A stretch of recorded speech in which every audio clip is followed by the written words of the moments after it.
Canım, hanım, o'zimni ayolim. Nega sog'lom bor? Hannomat! Assalomu alaykum. Ha bevafo!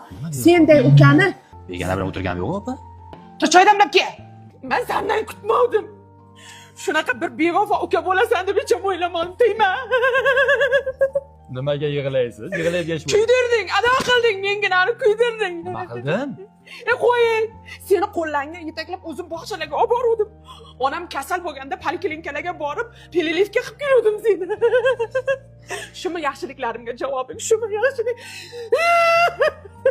Opa, nima yomon ish qildi? Ey, nima o'zi beryapsan men, a? Nima o'zi beryapsan? O'zi tupa-tuzuk bola eding, bor. Onamga qara, sochini taradi, bir chiroyli qo'shiqlar aytib kelyotding.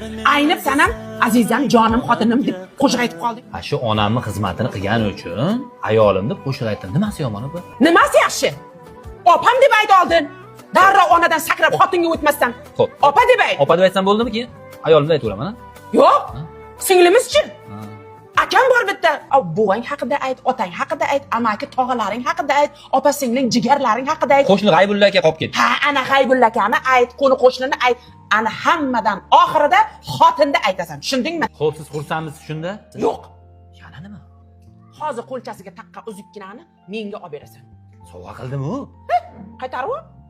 Opang turib nega xotiningga sovg'a qilasan? Xo'p bo'ladi. Qoshing bittalab terak, sochingga bit tushganini men tozalaganman, bildingmi? Seni cho'miltirib o'zim katta qilganman. Qassob buvadan bir 4 marta seni olib qochganman, rahmim kelganda. Bekor olib qochma o'zingdan. Xo'p bo'ladi. Meni desang, onamga qara.